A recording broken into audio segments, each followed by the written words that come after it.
Bulan Juni lalu media-media Cina melaporkan betapa bandara internasional yang dibangun perusahaan Tiongkok sudah siap untuk diresmikan di Gwadar, kota pelabuhan di provinsi Balochistan yang bergejolak di Palestina. Menurut kabar yang beredar, bandara tersebut akan diserah terimakan kepada pemerintah setempat tahun ini. New Gwadar International Airport merupakan bagian dari proyek koridor ekonomi Cina-Pakistan yang biasa juga disebut dengan BRI Belt Road Initiative. Meski diyakini akan meningkatkan konektivitas dan mendukung pertumbuhan ekonomi, banyak penduduk di Gwadar menentang pembangunan bandara baru tersebut. Apa penyebabnya suku mayoritas Balos menggelar protes besar-besaran? Apa eksploitasi sumber daya alam yang tidak adil?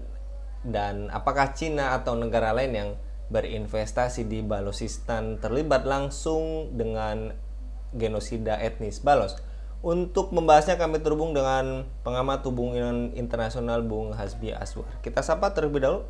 Assalamualaikum warahmatullahi wabarakatuh, Bung Hasbi. Assalamualaikum warahmatullahi wabarakatuh, Bung Anggi.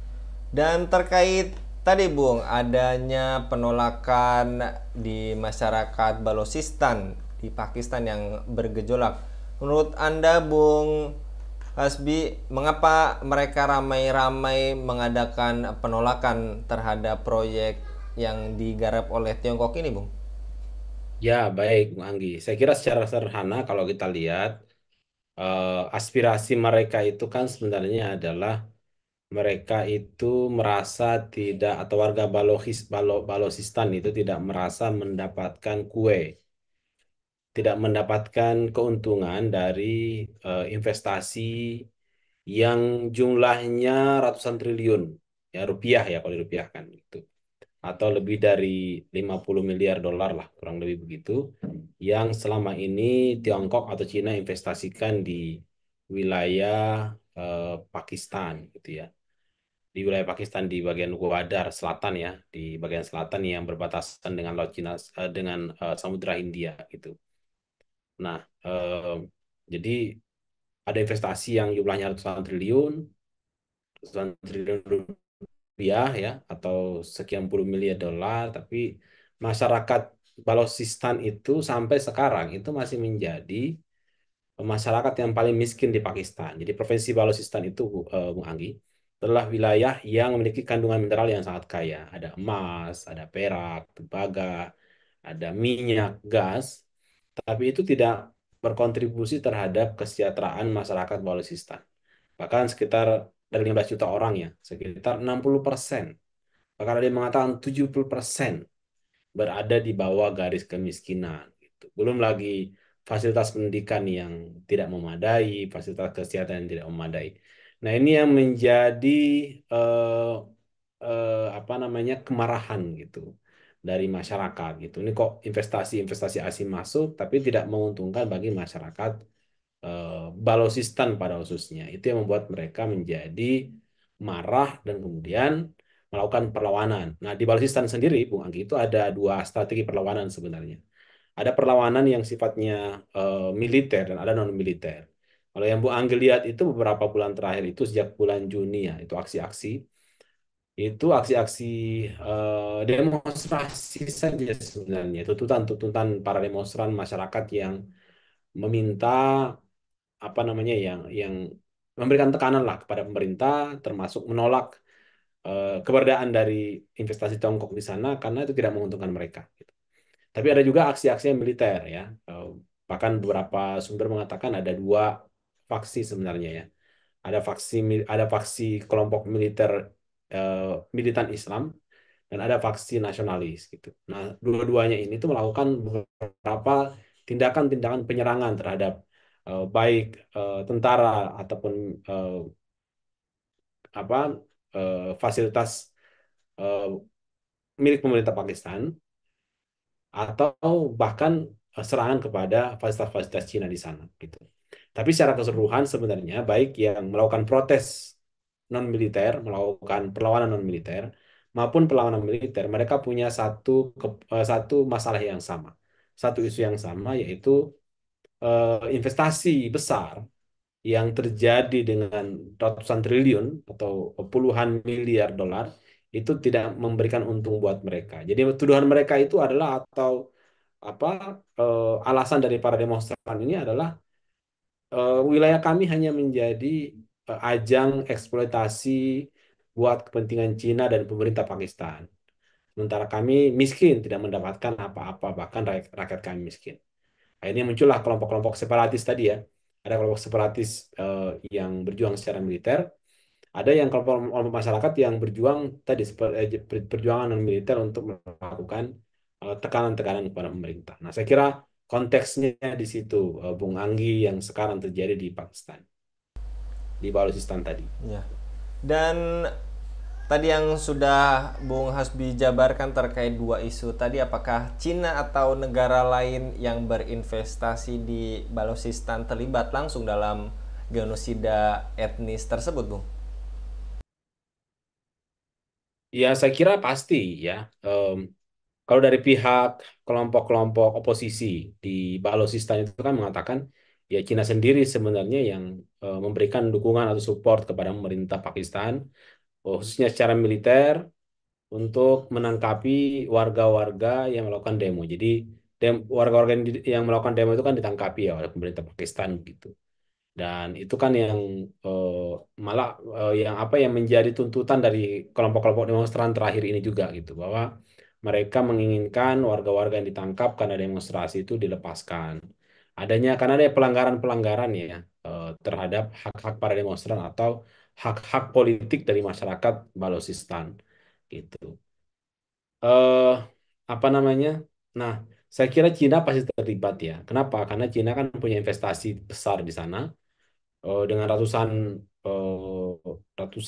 triliun rupiah ya atau puluhan miliar dolar. Saya kira pasti Cina akan berupaya mengkondisikan Pakistan itu untuk kuat untuk mampu melawan kelompok-kelompok perlawanan. Itu saya kira suatu hal yang pasti terjadi ya. Dan ini juga sudah disampaikan seperti yang disampaikan oleh kelompok-kelompok oposisi di Pakistan tadi gitu.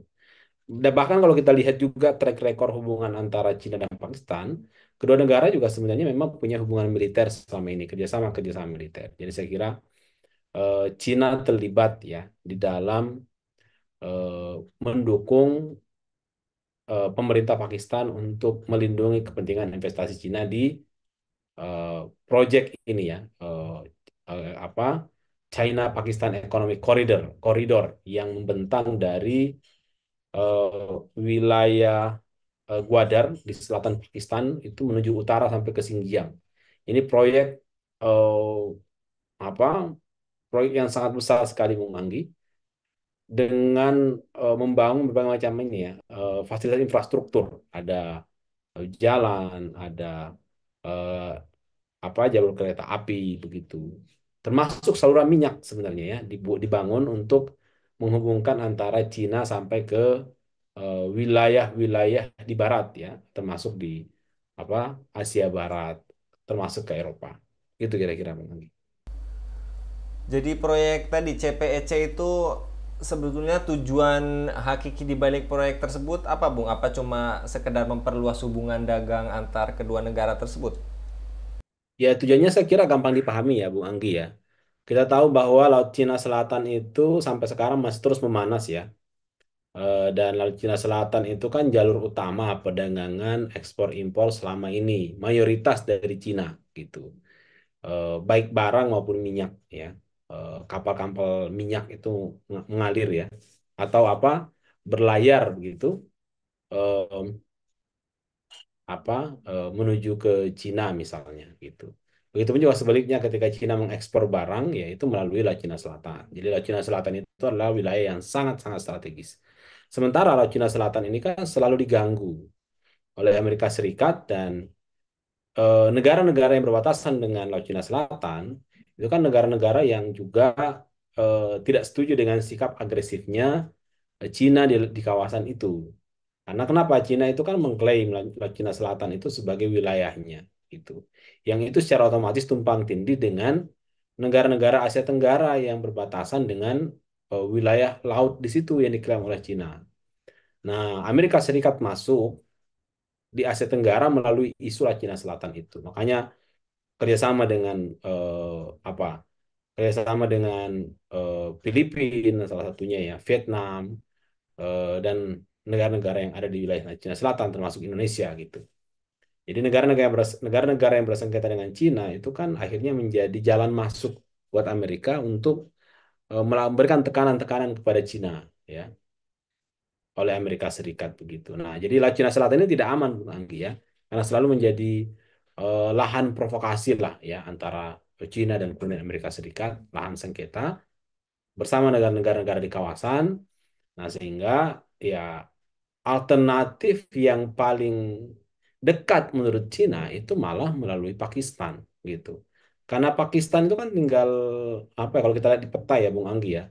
Cina itu di wilayah utara timur gitu, mereka tinggal narik garis lurus ke Pakistan Selatan, udah nyampe Pakistan itu Bung Anggi itu setelah apa Laut Pakistan itu kan udah nyebrang dikit sekitar 3.000 kilo, bukan 3.000 kilo ya, nyebrang dikit. Kalau darat itu 3.000 kilo. Tapi kalau laut itu tidak sampai 2.000 kilo saya kira ya.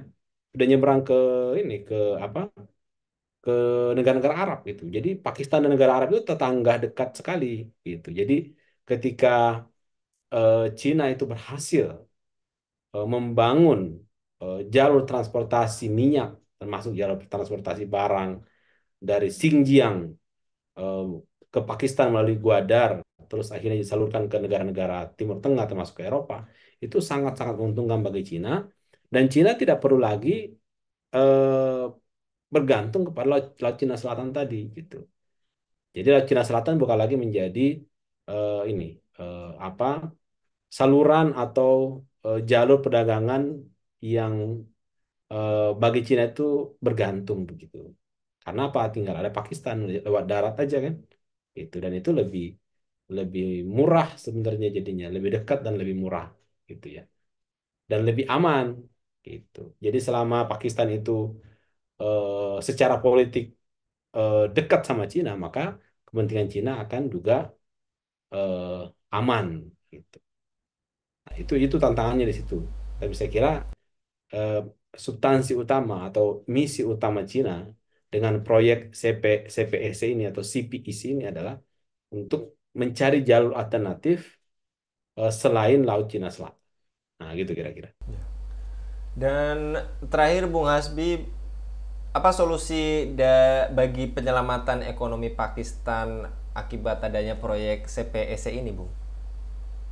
Ya, saya kira eh, sama aja ya, maksudnya semua negara yang di mana Cina itu berinvestasi ini prinsipnya sama dengan negara-negara Barat melakukan investasi di negara-negara yang lain. Jadi kan kerangka ideologisnya kan sama ya, kerangka kapitalis gitu, yang selalu mementingkan kepentingan diri sendiri, sementara tanpa peduli nasib negara-negara lain. Jadi Pakistan itu juga sudah lama Cina melakukan investasi, memberikan utang utang kepada Cina, tapi itu tidak menguntungkan. Cina memberikan utang kepada Pakistan, tapi itu tidak memberikan untung kepada Pakistan yang signifikan begitu. Bahkan korupsi, kemiskinan itu tetap terjadi gitu. Nah, solusinya apa? Ya, saya kira solusinya adalah seharusnya Pakistan itu bisa membangun perekonomiannya mandiri gitu, secara mandiri tanpa bergantung pada negara-negara lain. Apalagi menjadi objek kepentingan politik negara lain. Nah, inilah saya kira penyakit ya dari negara-negara berkembang, termasuk negara-negara Muslim sekarang yang tidak punya kemandirian berpikir sehingga akhirnya bergantung kepada negara-negara yang lain dalam banyak hal, khususnya dalam bidang ekonomi yang membuat pada akhirnya juga tergantung secara politik. Nah, saya kira eh, ini terjadi bukan hanya di Pakistan ya, Bung Anggi ya, Saudi Arabia, Indonesia, Malaysia, dan negara-negara lain yang memiliki cara pandang seperti ini selalu bergantung pada negara besar untuk investasi, ujung-ujungnya akan bergantung secara politik. Kalau bergantung secara politik, pada akhirnya ya tidak bisa berbuat banyak, tidak bisa berkontribusi banyak dalam kancah politik internasional. gitu, Bung Anggi.